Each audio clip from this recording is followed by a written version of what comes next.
sit down? We're going to start. Thanks.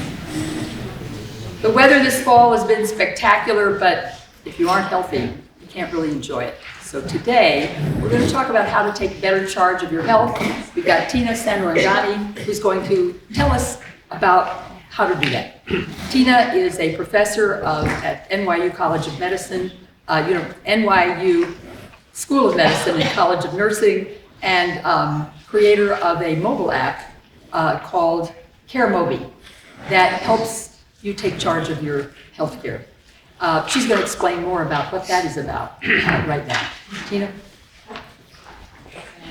Okay, thanks, Lorraine. Well, good morning, everybody. Okay, we can hear me, yeah? Everybody's good? All right, good. If you can't hear me, just raise your hand at any point. So good morning. Thank you for spending your beautiful fall morning with me. As Elaine said, my name is Tina Sadarangani. I'm a local resident here, member of the Summit, and also, as Elaine explained, I'm a faculty member at NYU, both in the College of Nursing and the School of Medicine. My clinical specialty area is geriatrics. I love caring for older adults. But my one major belief, and there's a couple of things that my bio always misses that I think are very important to share with you. So one is, as I said, I'm a member here, and I really do believe that good health starts in our communities. So as Nancy Borzane, who's in the audience, can attest, my side hustle, my local side hustle, is that I'm the board chair of Larchmont Friends of the Family, which is an organization that helps support families with dependent children in our community when a family member either gets seriously ill or passes away unexpectedly. And so I really believe in the power of communities and villages to make our health better and to support one another when we're ill, but to also support all of us in achieving good health. The second thing I always like to share with all of you is that I spent a good number of the last couple of years until very recently caring for my own father, who's very seriously ill.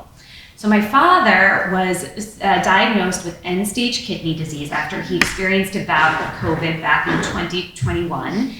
And, it led to a number of health challenges. I'm sure many of you in your life have experienced someone who has been seriously ill, or you've had to take care of someone. Perhaps it's your own aging parent, God forbid a child, or a neighbor or a friend.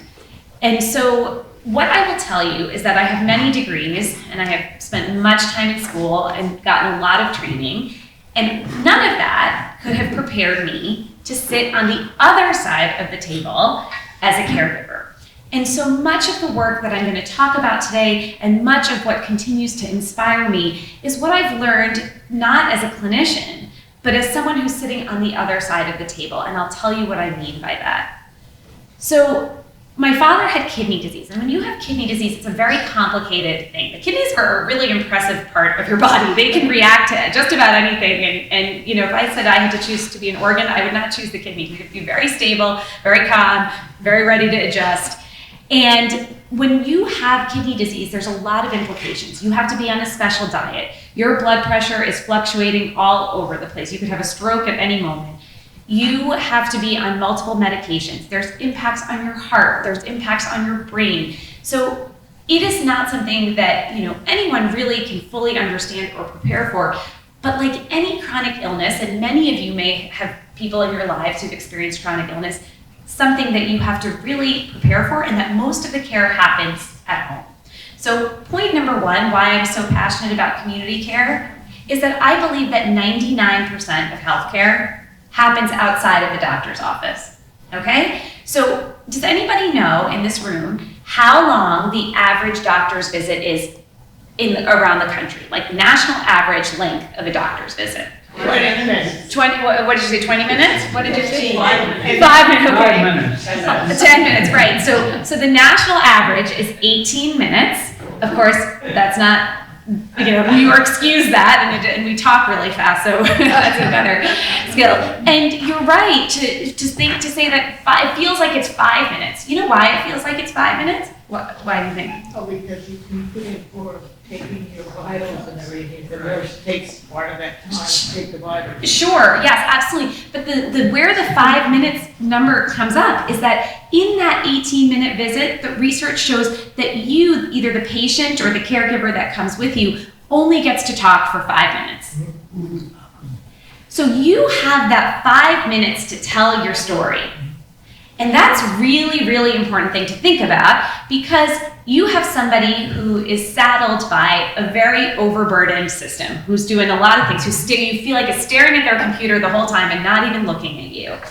And that is really the way that healthcare in this country is set up. So I'm going to digress for a second and tell you back to my family.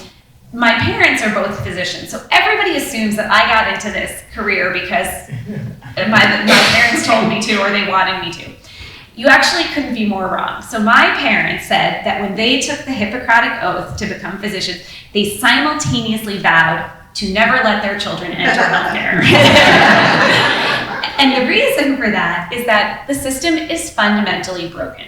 And I don't think that, it's hyperbole or that I'm being wrong. I think most patients in our system face innumerable challenges in navigating the complexities of our care. In fact, I would say, and you can disagree with me, but when you have a great experience with healthcare, you tend to remember it because it's not the norm, right? Most of the time it's long waits. You have to talk to 10 people before you get in touch with your doctor. There's delayed care, there's missed care, there's fragmented care. So that's the nature of how our systems, the incentives are set up. And so what I try to teach people, and what I've learned, because now I've been on the other side of this, is that you have to learn to game that system as a patient. And it's unfortunate because patients and caregivers already face such an enormous load of sickness and illness, and yet we're asking them to do more. But the unfortunate reality is that nobody cares more deeply about your health and your family's health than you do. And so that is why we are really talking about how we can be the most effective advocates. In my father's case, so as I said, he was seriously ill, he had kidney disease, and the doctors would sit with us and they would say in that, whatever 8-minute conversation that we had, they would say, okay, listen, you need to watch his diet. You need to make sure he doesn't have phosphorus. You need to make sure he doesn't have too much salt. You need to make sure he doesn't eat too much of this. Then they would say, okay, I want you to take his blood pressure at home and call us if it gets above this or below this. And I want you to make sure that you talk to the cardiologist and tell them this. And so it was like this endless series of orders that we were giving people. And quite frankly, I was guilty of doing that to patients myself, because that's the expectation. You come in to see me, I tell you what you need, and you go out and you do it somehow and you come back. What's really interesting about what's changing in healthcare that all of you should know is that we have moved from a model of doctor knows best to a model of what we call shared decision making, okay? So what does that mean? That means that in the modern phenomenon, people come to the doctor, and before the doctor's even seen them, they've probably Googled what they think they have. Okay? But that's not a bad thing necessarily.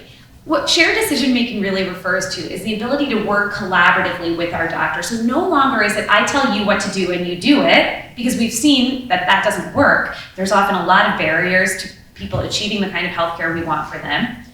Instead, it's you coming to the table and you saying, okay, doctor, tell me a little bit more about that. Tell me what my alternative options are. What is my next and safest option? What are some of the challenges I might face in getting that treatment? How much will it cost? There are questions that we need to be asking of our doctors so that we can be more engaged and informed in that shared clinical decision-making process. Because what happens is, and how many of you have had a similar experience? Your doctor prescribes something to you, and then you go to the pharmacy and you find out that that medication is like $300, away, right? And nobody told you. And now you're like, you know what? I don't even know how important this medication is, but I'm not spending $300 a week on it. And so maybe you don't take it. I've had people who ration medications, and I'll give you a great example of what this does to our system. So medications are a particular area of importance because the research shows that approximately 80% of hospitalizations and emergency department visits could be avoided if people took their medications as prescribed.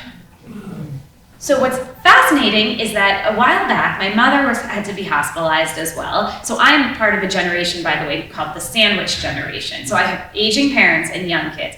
So my mother was in the hospital, and the pharmacist at the hospital, I had just left her for the evening, and I was driving home, and the pharmacist called me. you panic. It's like getting a call from the school. You get like a panic from the hospital. But it was the pharmacist, and she said, I just want to do what we call a medication reconciliation with you. I want to make sure that the list of medications that I have is the same one that your mom is taking. Great. So she starts asking me, and I like to think I'm pretty on top of it, but she asked me about a particular blood pressure medication my mother was on, and I didn't remember whether it was the long-acting version or the regular dosing. And I said, I'm so sorry, I don't know which one it is. And she said, don't worry, I can look up your mother's pharmacy record and check. So I stopped the car and I said, why have I been on the phone with you for 25 minutes reconciling this if you can go look at the pharmacy record and see what my mother's taking? So she said, because I know that most often the medication that's prescribed is not exactly what an individual is taking. And we can see that from our healthcare outcomes. And that's, I have patients all the time who are convinced that, the statin I give them is causing them diabetes, and so they're only going to take it twice a week. People have their thoughts, and it's important to share those things. You're not wrong, you're stating what you think, and it's important to have a great and collaborative relationship with your healthcare provider to make those things discussions. Any provider that's saying to you, you're wrong, don't do that, that is not the way that modern good healthcare works. It's about meeting people where they are. It's about having discussions, and it's about a willingness to learn, but to also share your concerns and practical barriers that may interfere with you getting the healthcare that you presumably need. So you will be surprised. The better we and more effective we are at communicating, the better healthcare you will receive. And I have come to adopt a really important mantra in my work, which is that we do not want usual care. That's a big thing in medicine, Nancy, usual standard of care. I want an optimal standard of care. And what is good for my mother or my father or my child or me is going to be very different than what is good for your mother or your child or your spouse or whoever. And so when we deliver good healthcare, we not only look at, medications and diagnoses, we look at your context. Are you able to go to these appointments? Will you be able to afford this medication? What are the other conditions that you have? Who lives with you? Who supports you? Who's caring for you? Who's going to help you? And so that is really what good, coordinated, comprehensive care looks like. And it is challenging to deliver that in 18 minutes or less, right? So that remains the fundamental issue here. Going back again to my family, so as I said, my father was seriously ill. We would attend these visits. The doctors would bark a number of orders at us to make sure we did by the time we came back next. And it was extremely overwhelming. And my mother and I would sit next to each other and say, how do people who are not in healthcare do this? Because it is so overwhelming. You don't even know who the person is that walked in the room, who you're supposed to see next, when you're supposed to see them. And my mother was really impressive at caregiving for my father. She had this wonderful detailed notebook. And in the notebook, she kept, as with every hospitalization, every time he went in somewhere, she would keep track of what did they say, what new medications did they add, what diagnoses do they have. And I want you to know something. This whole thing, I know you all think that this lives in the medical chart, but I cannot tell you it does not. So what we learned in this experience is that we are not a mother or daughter or spouse. We were quarterbacks of this care team. We were carrying this effort, and nobody was going to care about this more, and nobody was going to take this more seriously than we were. And the fact was that yes, all of this information about his health in the hospital lived in the chart. But you know what didn't live in the chart? How he was doing at home. And if I could go back and I could fix one thing, which is what I think am doing here and trying to teach all of you to do, is that in the earlier days, I would have advocated a little bit harder to explain what was going on at home.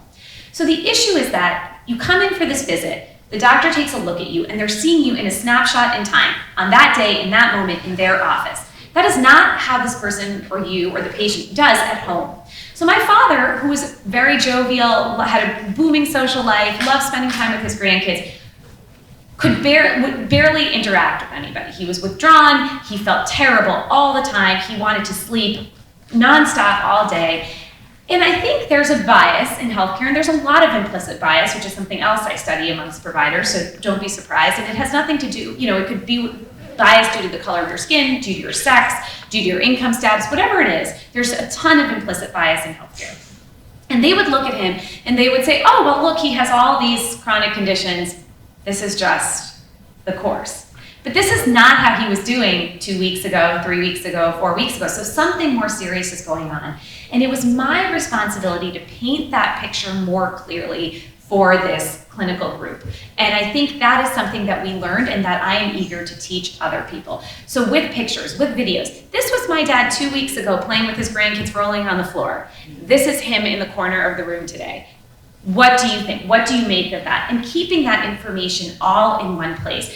And so that's really where my mother's notebook was falling short. She was taking all these detailed notes, but she wasn't able to tell this rich, detailed story about how this was impacting his life. And when we get to a certain age in life, healthcare, our goals shift, right? And it is not about getting substandard care, but it is about getting goals. It is getting care that aligns with your personal goals at the time.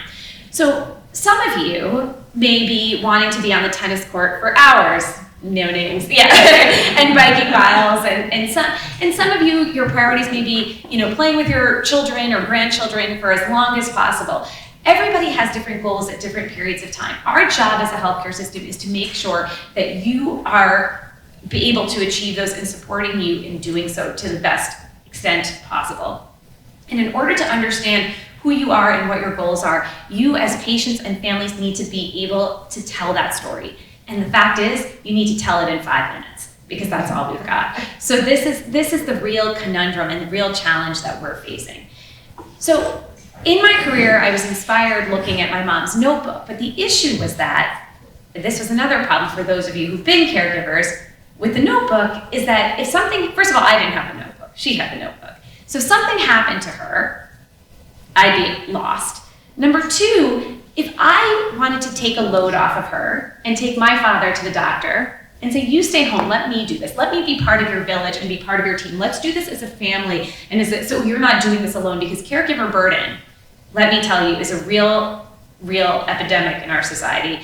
Caregiver burden is associated with poor mental health outcomes, poor chronic physical health outcomes. We see tons of depression, anxiety, obesity, and other issues amongst caregivers. So it's something to be taken seriously. And if you know a caregiver who's taking care of somebody, offer to help them, offer to be part of their village. But I couldn't be fully engaged in that village because I didn't have a picture of what was going on. They lived in New Jersey, I live here.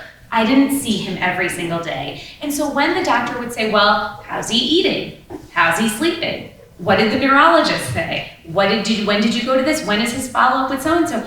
I would be just shrugging my shoulders. I didn't know every answer to that. I'm not with him every day. My mother's partially doing this.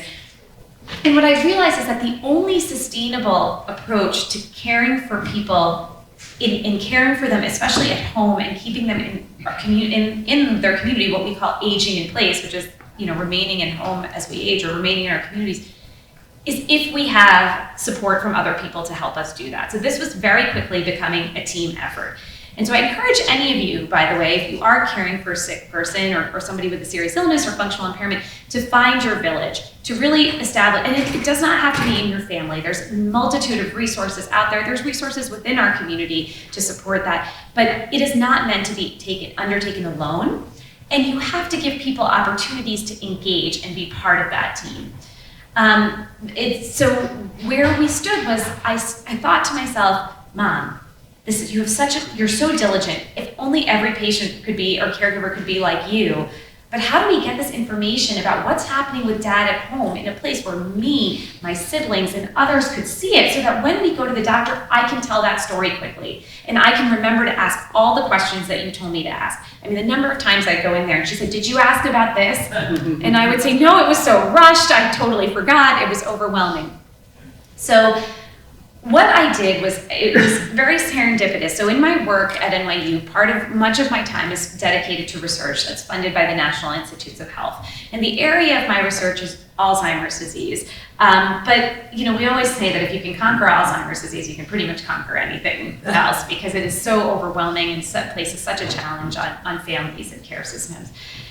So in the case of Alzheimer's disease, I actually happen to be studying the impacts of people who, with this disease, who are living at home and who are attending and receiving care in adult daycare centers, or what we call adult day services centers.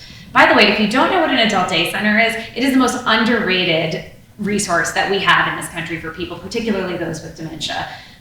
These centers are not, we think of them as dancing and dominoes, but they are incredible platforms for chronic disease management. And I think that in the absence of a really true therapy for dementia that's going to reverse the course, these centers are incredible at really thwarting or slowing cognitive decline, maintaining functional status. And that's our goal as people age, all people. It's about maintaining function.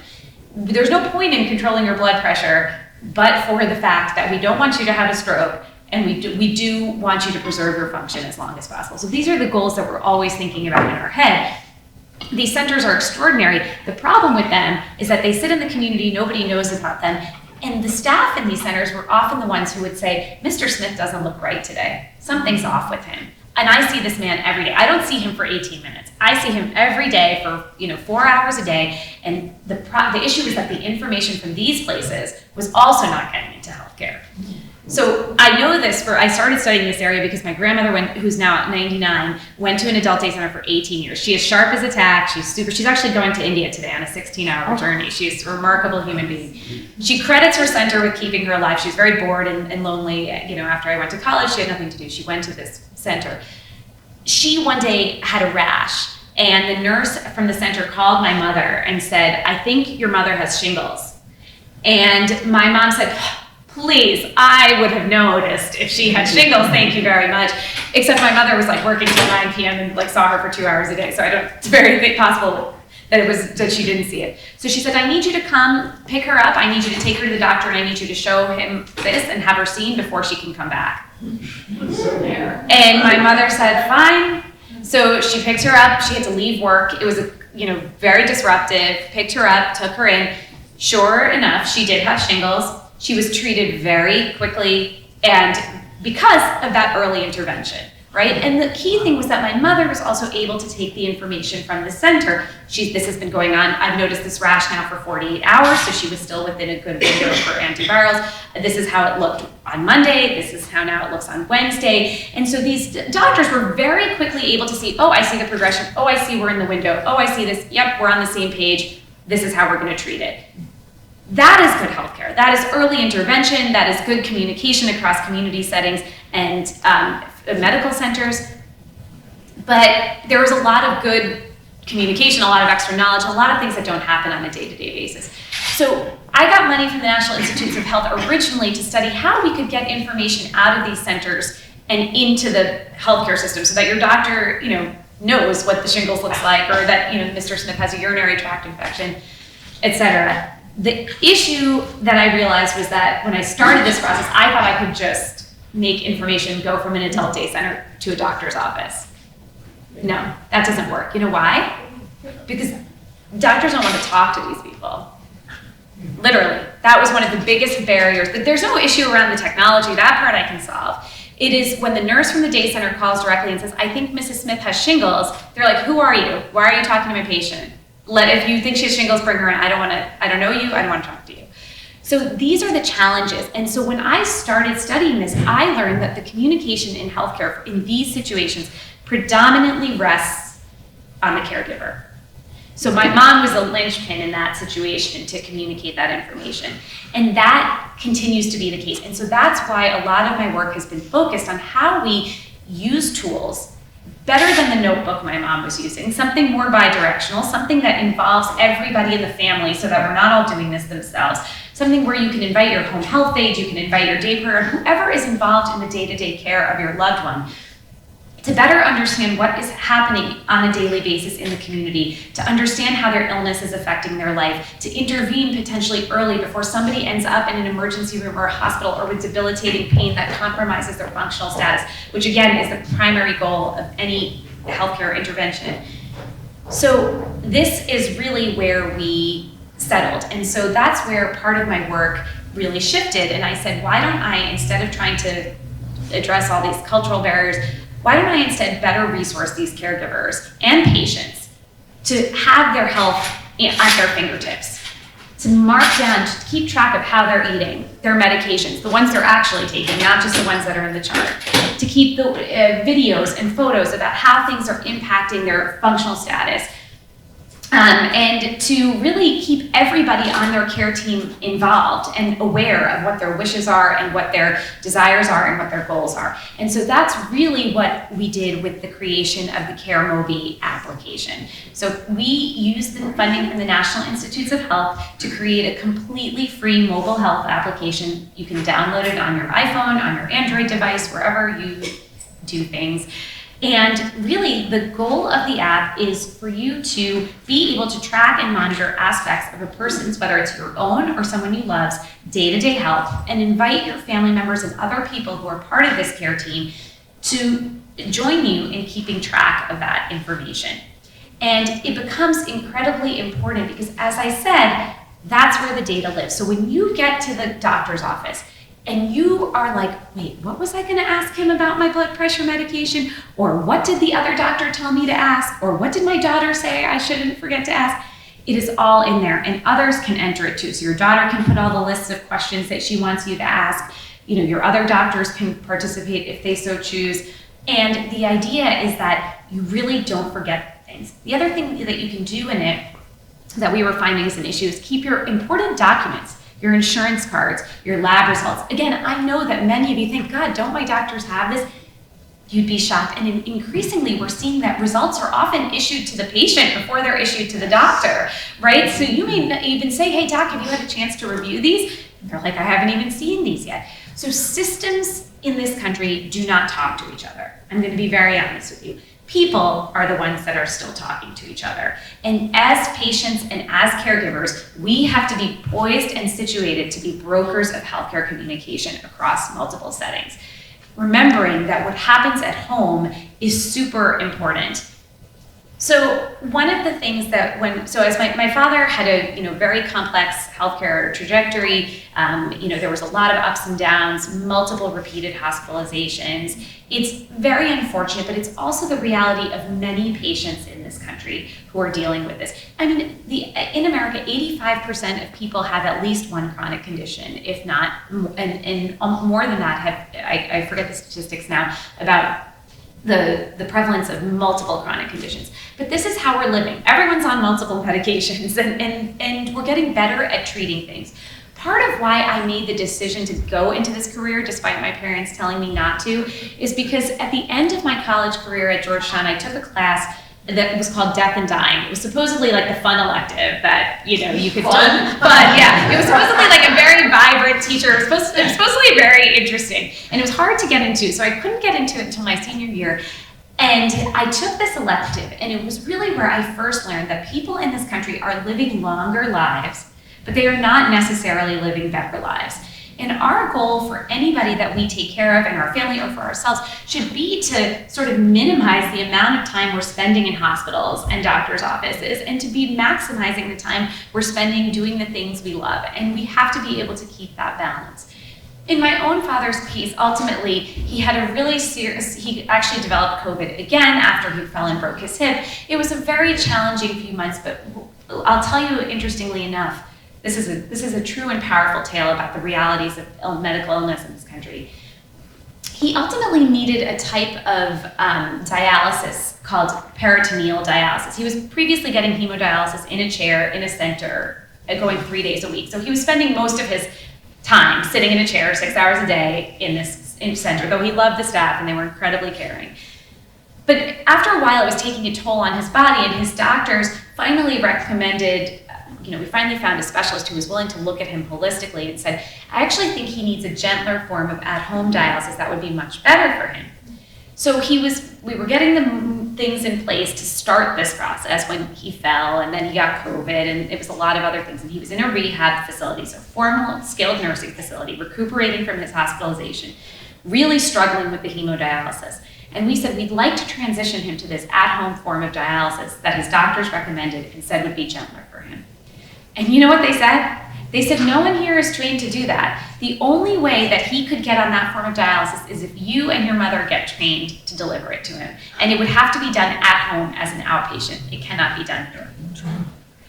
So we fully brought him home, and we said, fine, then that's what we'll do, because that's what caregivers in this country do. We are desperate to keep our loved ones, give them the massive quality of life, support them, even at, when it takes a toll on our own physical and mental health. So we brought him home.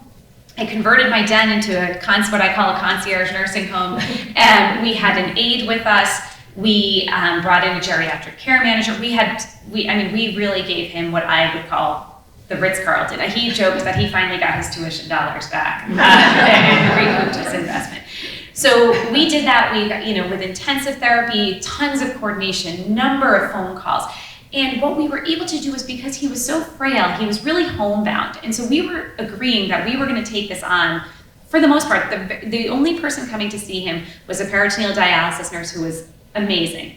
Everything else was being done via telehealth. Everything else was being done remotely. And that required us to be keeping notes, keeping intensive care. How is his blood pressure charting? And we were all doing that in this app as a family, and keeping track of how he was feeling, his weights, his blood pressure, everything else. And you know what? There were periods where his doctors were so able to use that information to improve his care. And within 6 weeks, he looked at me and he's like, I want out of this place. I'm ready to go home, which was his goal. We had rehabilitated him better to honestly what his function had been prior. And it was so much of it was keeping meticulous track of his care, bringing in all these people, doing all that coordination, which is what caregivers across the country are doing, and we need to be able to do that. And so that's where tools like this app comes into place, and you have to be ready and prepared to take this on. And as I said, no one cared more deeply than the members of my family. And if the doctors were willing to work with us, but we needed to be able to clearly say, this is what we needed, this is what we're concerned about, what do you think about this, what's his next best option? And so this is what I encourage you to do as we think about questions. I always say, ask them these types of questions, and always never leave a doctor's appointment without asking, when would you like to see me next? And how do I get in touch with you if I have questions between now and then? If they tell you, oh, you can just write me a message in the electronic portal, then I want you to follow up with a question of, what is the time within which I should expect a response? Because I have many doctors, my own included, who could ignore my message for a year. They're inundated. I believe that healthcare providers in this country care deeply. They are working within a system, as I said, that is fundamentally broken and challenged. It is a system that is largely inequitable to patients, to families, and to providers. So you need to really help them and push for the care that you need. And I'm sorry that I have to say that, because patients and families are already going through enough in this country.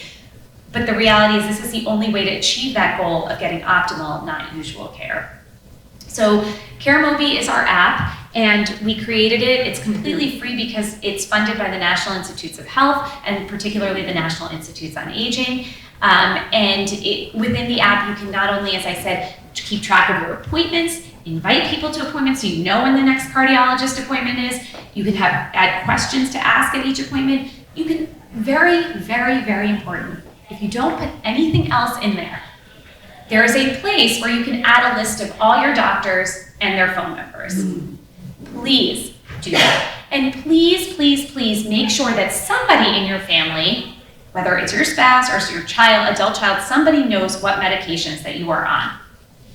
Keep an accurate list. It doesn't have to be an honest list of what you're taking, because in an emergency, that information could save your life.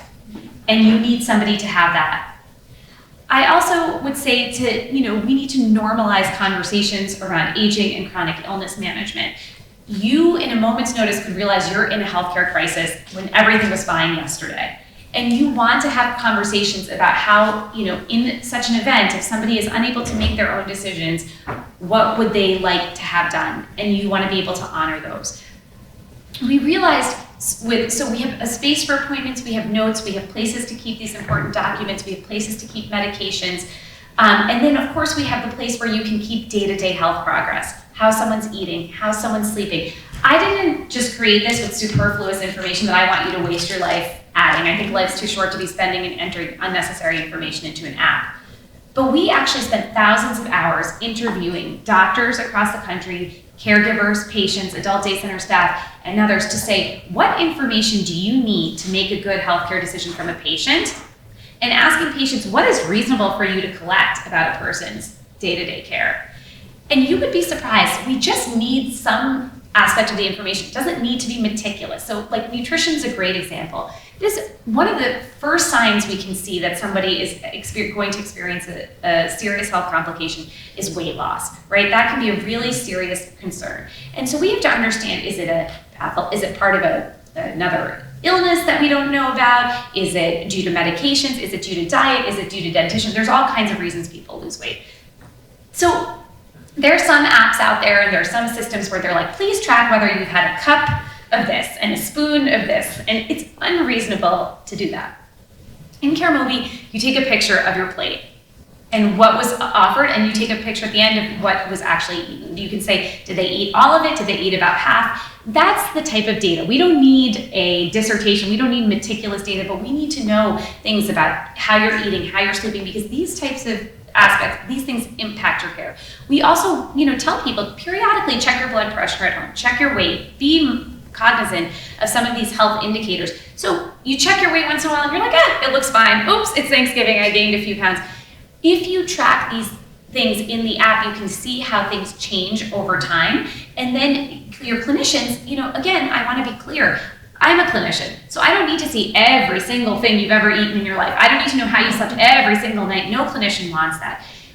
What the app does when you enter this information is that it can summarize it and actually create a PDF that says, okay, on average, his blood pressure was, 148/70. And then it'll show where there were aberrations. On average, the person's weight was this. They missed their medications 3 times this month. And you can select what information is most relevant to your family or your loved one or your own care that's relevant to the doctor. So you can do as much with this app or as little as you want, but I encourage you, at a minimum, to keep your medications in a central place, to keep the names and specialties and phone numbers of all your doctors, and to keep track of your appointments, and to have a list of questions that you're going to go into and ask at every one of them. We realized, of course, that you can't necessarily give people an app and expect them to know exactly what to do with it. Fair. So we also, for those of you who use social media, but we also have a newsletter, we created what's called, on some of these social media platforms like Facebook and Instagram, if any of you use them, is something called the Enlightened Caregiver. And we created this with little tidbits of information about, as I said, questions you should never leave the doctor without asking, questions you should always ask when you get a new medication, 5 ways to make your home safer if you have somebody who's at risk of falls or an injury. Different things that we should all be considering to help the people in our life achieve better healthcare, as I said, optimal healthcare. So if you are on any of those platforms and you look up Enlightened Caregiver, because we do feel that the only way to lighten this load a little bit is through more knowledge and more skill. And I will say there are 53 million people in this country who are caring for someone who's seriously ill in their communities. That means that these individuals are the fragile backbone of this country.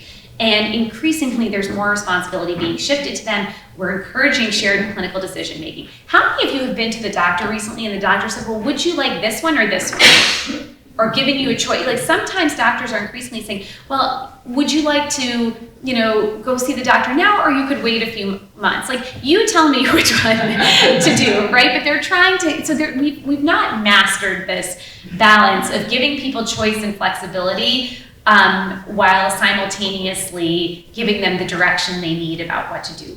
One key question I always ask people is, if I were a member of your own family, would you do the same thing? How would you treat a member of your own family? And you'd be surprised. I have parents who are doctors, so it's like a lot more low maintenance. What they tell them, because I used to be like, I'm so sick. My mom would be like, go for a run, you're fine. Versus, the patient, is treated very differently. But you want to make sure that, what they're prescribing you and what they're recommending is what they would do for someone they loved in this situation, recognizing that, there's what the insurance company wants and what, they're supposed to do versus what makes the most sense. achieving and delivering good healthcare in this country is very challenging, but I think a lot of it literally rests in the palm of your hand. That's a plug for the app right there. And using modern tools to help you with this, to keep organized about your healthcare. It will help you, it will help your families, and it really helps you become more empowered in a system that is really not favoring any of us. So I'm gonna pause there. We have some time left. I'd love to see if anybody has any questions or willing to share their own experiences dealing with fragmented healthcare. Yeah. So is it CareMobi or CareMobile? Oh, it's CareMobi. So CareMobi. Mobi. The Mobi was for mHealth, for organizations to bolster interconnectedness. So it's all about getting us all connected about our healthcare. Yes. I believe I'm close to accurate when I say I think 90% Americans have a cell phone. And when you buy a cell phone, it's loaded with all kinds of stuff. Isn't it possible, or shouldn't it be a goal, that we have the cell phone manufacturers load something like this on every cell phone with an option of disconnecting it, or I assume it wouldn't be terribly difficult for an agency to take your program, your information, and transmit it by email or whatever it would be to every cell phone user in the country with the option of not loading it. Because I get that from, you get 20 of those a week from industry. I don't know why the government can't do it. Anyway. Oh, wouldn't that be so nice? And then I could be, it would be lifestyles. It would still be a free app, so I still wouldn't be rich, so I'd still be here. But yes, no, I think the improving universal access to these tools is key, but I think also the education piece for people to know what to put into them and how to use them, that's another barrier. And so that's where we're trying to use social media. We do more talks like this, engage people so you can understand, even at a bare minimum, what are the key pieces of information I should keep track of. Because again, if you're not around, somebody else is going to need to fill those shoes. Yes. So all of my doctors, I have questions for Dr. So-and-so. Okay. And I have a full list of the questions. One side, it's a Word document, one side of the table, the other side is blank, so that when I ask him, I can write in the answers. And then I transfer those answers back under saying, in 2024, I asked him this, here's what the answer I got in 2024. So I have all of that in a document. I also have a separate document that has all my vitamins and medications and shots and stuff. I was telling Elaine, I found some old documentation that said I had gotten like a diphtheria shot when I was 5. Oh, I'm going to put that in there. But how would I, because while I'm sitting there, I have a pen and paper. Am I sitting at the doctor's office saying, wait, what did you say? Yeah, no, that's such a great question. So first of all, kudos to you. You're like the dream patient, and keep that, store all that information in the important files section of the app. You can scan it in so all of that never gets lost. The second thing I will say is that there are people, who I've come into contact with, just like you, who are really meticulous and organized about their healthcare, as you should be. And they are storing information, though, in places like Word documents, Google Docs, email, their family text chain, where, what did Dad do last week? That's all well and good, but those platforms are, first of all, as I said, they're not secure. So ours is at least HIPAA compliant and secure and encrypted. It's your health information is very protected. And it's funny because everybody asks me, you don't do this because you put it in Word, but people ask me, is your app secure? And I'll say, yes, it is. I said, where do you currently store your information? They're like, Google Docs. I'm like, that. So we're one step above that. And then your question is, so one of the most interesting features of our app is that it can use the built-in microphone of your iPhone. So if you're in there and you, there's like a notes and updates section. So if you're at the doctor's office and you just want to record what he or she is saying, you can use the microphone on your iPad, on your phone. It will record it and it will transcribe it into the messaging. So so that's one way to do it. Or you're engaged, you're listening. One thing I always say is that when possible, if you can bring someone with you to the doctor's appointment, because the research shows that patients remember less than half of what their doctors say when they leave. So it's very important if you can bring somebody with you to just help keep track of that information for you so that you can be engaged in paying attention and somebody else is worrying about the note. I realize that's not always possible, but there comes a point in life where we really should be trying to engage people to support our healthcare, or at least giving them a lens into what's going on so we can have the help when we need it. Question? Yeah, I was wondering that you said if we record what is the doctor is saying right into you. How does the doctor feel about that? So it's a very good question. So I think it's about 48 states. There's no rule against it, right? It's completely, and it's becoming more and more commonplace and mainstream. In fact, there's a growing number of, what's really interesting is that there's a growing number of companies that are trying to help clinicians with documentation, because as you know, the documentation is what keeps them from, really engaging with you because they have such a high paper load. There's many companies out there that are using artificial intelligence to record the visit and then summarize it, so the doctor doesn't have to sit and say, oh, I told the patient to do X, we discussed X, Y, and Z. The artificial intelligence will just take the recording and summarize it into a note. So the technology is becoming more and more widespread. New York is not a state where this type of practice is against the law by any means. It's certainly worth a discussion, and a good provider will say to you, doctor, I really want to pay attention to what you're saying. I'm going to just record this here so that I can remember everything you've said. Chances are your doctor will say, that's a great thing, because I actually want you to go home and do this thing that I'm telling you to do. If your doctor's like, no, I'm scared you're going to sue me, there's a difference around relationship that we have to start thinking about. Yes, in the back. Isn't there a kind of emphasis on malpractice that makes doctors nervous about being recorded in exactly what they said, leading to misdiagnosis, etc.? So there is a doctor's fear. That wasn't what I was going to ask. I'm 81, probably not the oldest one in this group, and I'm medically incompetent. Unfortunately, I have a caregiver. I have no idea about the medications I take, etc. And from your discussion, the concept, we need to be more of a team. I not only need to know a little bit more about myself and what I'm doing, but equally important, I need to be more attentive to the things that she is involved in. Yes, and that should be part of your wedding vows, as well as the as a care team. But I think you're absolutely right. That is so important. And if there's other members of your family that you can engage, but yes, that is so key, because at the end of the day, if something happens to her, you are going to be an expert in the hospital. Same thing with you. And so that's why if she goes there and she's like, I don't know what medications he's on, or I don't know what medications I'm on, so this is why we have to be on top of it. Otherwise, as you said, you brought up your earlier point about malpractice and the concerns among clinicians about getting sued. Of course they're concerned about getting sued. There's so much missed care, there's so much delayed care, there's so much misdiagnosis.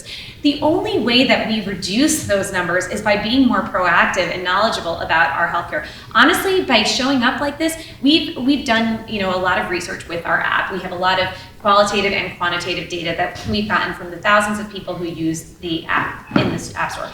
People tell us stories about how I showed up at the emergency room with my older mother, and the nurse was so happy because I actually knew what medication she's on. My physician at the VA used to be in private practice. He would have loved this app when he was there. It made me so clear about what was going on with my father at his day program or whatever, and I was able to share that. So yes, we live in a litigious society, but doctors want you to be part of a team. They want to deliver better care. They want you to achieve better care. And the more on top of it you are, the more on top of it they are. So it works to achieve better outcomes. And overwhelmingly, we're seeing people more supportive of that. The problem becomes when you're recording what he says and then you don't do anything that he says, or you don't have a great relationship, it becomes an issue. So I encourage you to use this. Doctors love proactive, prepared patients. And if they don't, it's time to find a new one. Yeah. So, the gentleman earlier mentioned things on our phones already. So, on all iPhones, there's a healthcare app, and you measure your steps, and it measures it from last year to this year, this week, et cetera, et cetera. Is there a way, that's just an example, but is there a way to append data from one app and send it in there? That's number one. Number two, can you put the photos on here? Number three, how about mental health? Thank you. Okay, so I'll work backwards. Mental health, yes, absolutely. So there's a place in the app to log your mood or behavior or a loved one's mood or behavior, and that is so important because it can be indicative. If this person, as I said with my own father, is jovial, happy, and is really suffering as a consequence of whatever is going on, it deserves to be taken seriously. And so yes, there is a log for that. Your first question was about the Apple Health Kit and integration. So we have explored integrations with that. The challenge is that I'm not sure how relevant some of that information is. So it is feasible, it is possible, we've looked into it. To me, how many steps you take on average in a month as a clinician is like not as important necessarily. Depends on the patient, depends on the person, depends on their goal. In sort of the older adult population, I think, are you able to do the things that you enjoy? Are you doing the things you love? Are you, experiencing pain? Are there issues and barriers to you achieving the sort of function that you want? Even the 10,000 steps a day, we know that number is sort of made up, and so there's issues with the integrations. And it's certainly feasible. We've explored it. We haven't quite seen the value yet, but that's not to say it isn't there. We're still exploring that. And then the second, what was that? Mental health. Oh, we did mental health. And camera. Oh yes. So yes, you can upload photos and videos. And yes, photos and videos can be uploaded in the app. So when you download it, you'll see that it functions if you've ever been on Facebook, like a Facebook timeline, and it sees like how dad's been progressing, how he's been doing. And I absolutely encourage you not just to put the bad days in there, but to put the good days. I spent the day with my grandparents. I, went and watched a football game today. And I was exhausted afterwards, because it gives us a lens into what types of activities you're able to do and what you're able to tolerate and where those sit with regard to your overall functional goals. So yes, use them. And as I said, even with rashes, with shingles, with different things, like these pictures tell the doctor 1,000 words about how things are progressing and changing over time. Sometimes, there's symptoms that happen only at home. Like I'm sure many of you have experienced this, where you have somebody who's like constantly complaining at home, they're not well, and the second they walk into the doctor's office, they're fine. So taking a picture of those, documenting those troublesome symptoms when they happen, that can be part of telling the story, because you don't want to just take that one snapshot and say that this is how things have been going. Yeah. My primary care doctor is taking a sabbatical. How important are primary care doctors? Let's say I go to other specialists and they're all taking the same measurements and whatnot. How important? And the primary care doctor can't coordinate all the, she has like 2,000 patients anyhow. So. Right. So she does probably have a 2,000 patient panel. You're absolutely right. That's about standard. I will say it is very, very important to have a primary care provider, and you will see this. If God forbid, if you're a healthy person who just sees a few specialists here and there, the issue becomes when something happens and you need somebody to help you get organized, to get you in and across these specialists, to pay attention to what's going on, to adjusting these medications. I would encourage many of you, there comes a point in time where a traditional primary care doctor may not be enough. We're seeing, depending on your age, where a geriatrician is really more important.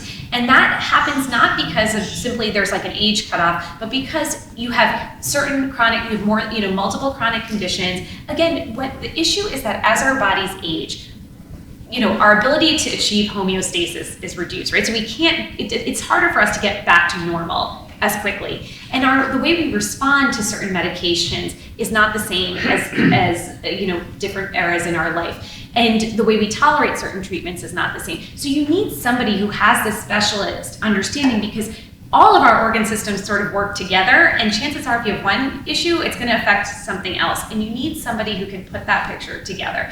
So I think a good primary care provider is very important. I wouldn't just let go of them. I would really work on establishing and building that relationship. But of course, with a 2,000 patient panel, you are going to be play the most important role in your healthcare. Yes. Yeah, I know someone who is really in bad shape. He's lost a lot of weight. He said he's lost muscle. And I don't believe, he does not have a doctor. My doctor, I love my primary care. I put in the patient portal that I have this friend, I don't know if he can squeeze him in. He said, unfortunately, he would like to help me, but his schedule is completely full. Yeah. So what do I say? Urgent care? No, definitely not urgent So- care. Definitely not urgent care. You can't get an appointment with an internist. Yeah, so that's a very real struggle that we see. And if you go on Enlightened Caregiver, we have like a whole set of tips to get an appointment sooner.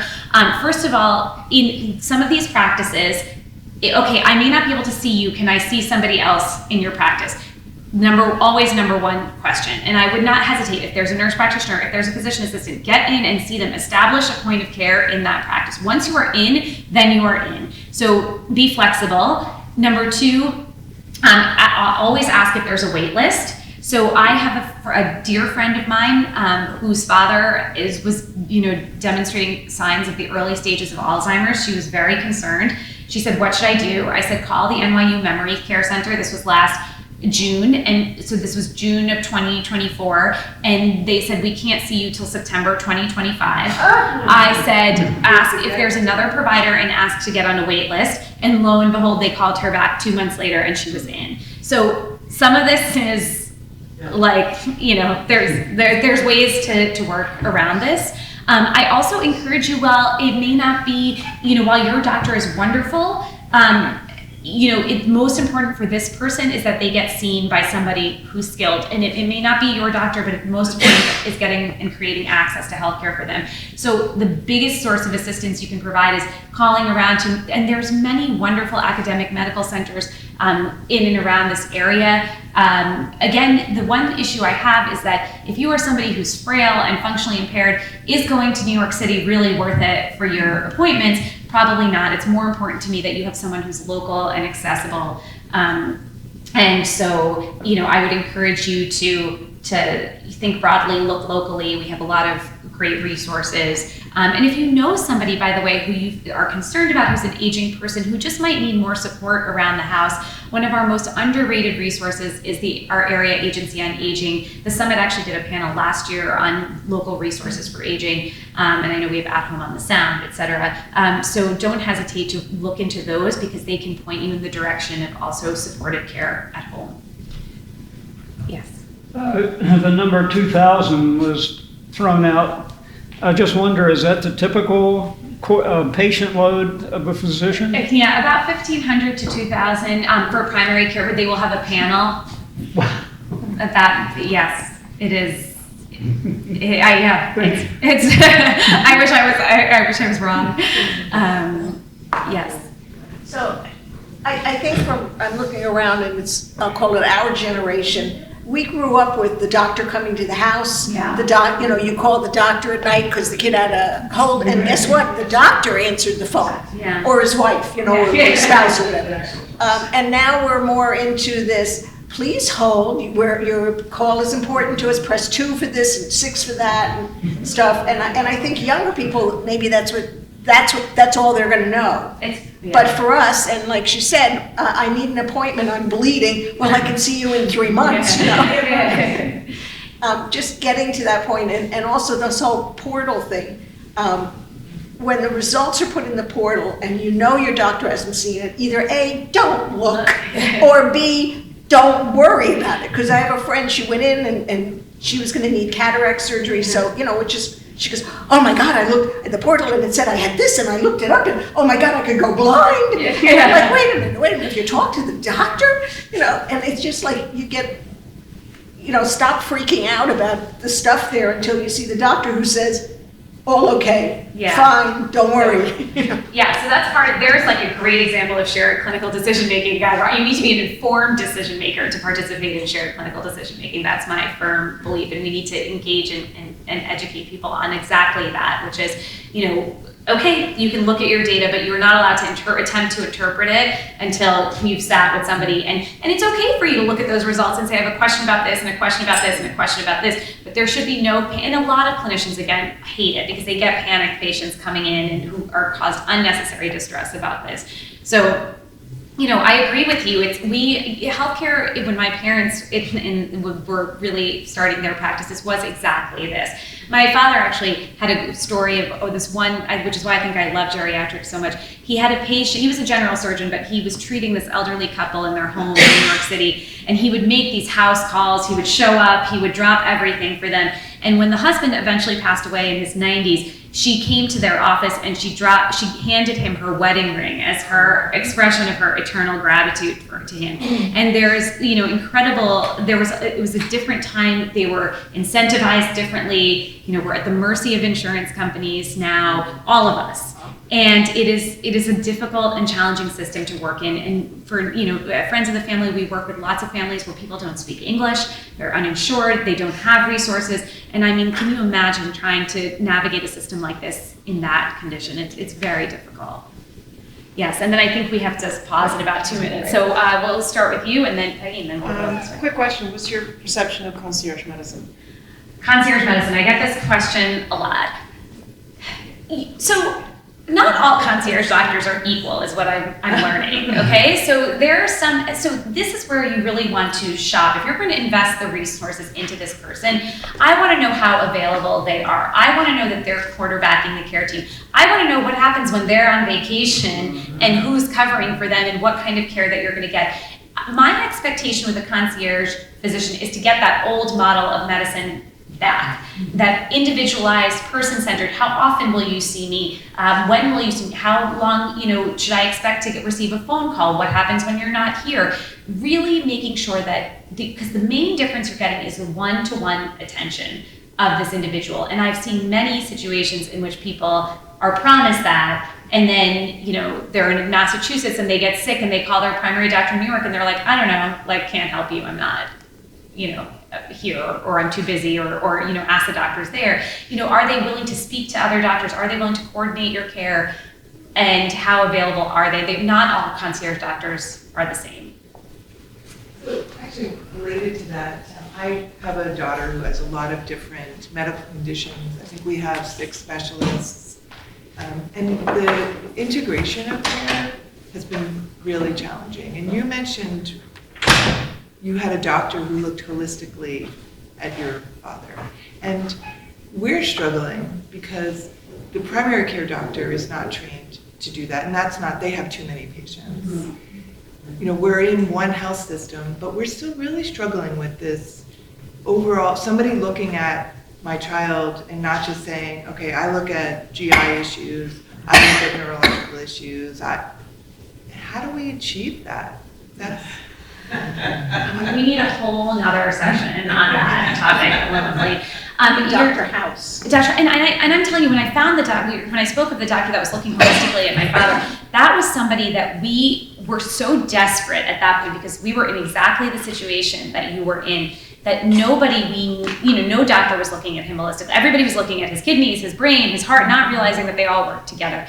We found it was actually through my sister. I have to give her credit. It was through a contact of hers, who she was, this is like really digging deep in her network. Somebody she went to college with, who had lived locally, who was at Columbia, and she said to him, my father's really sick, and we really need somebody who's going to look at him. Would you mind?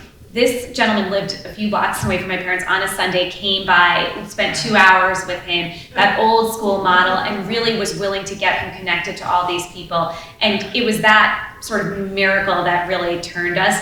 But we struck, but a lot of, and then he, sort of Monday morning quarterbacked it and looked back and said, well, there was a lot of things that we could have done differently here. And I said, yeah, but we were just doing the best with the information that we had at a given time, and that's the best you can do.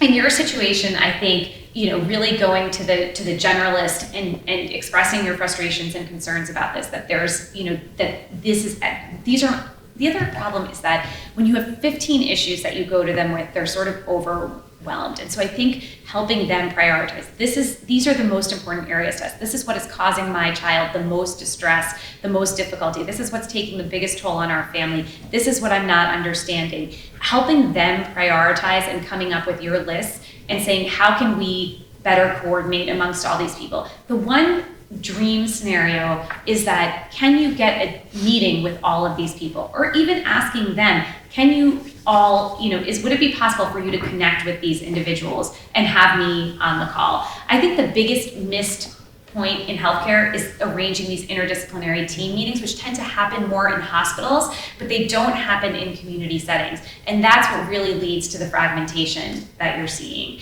And so pushing for that, advocating for that, but helping them prioritize. These are the issues that matter most. I'm sorry that you have to be the one to do that, but I think there's a level of overwhelm for them that there's so much going on here, they don't even know where to begin.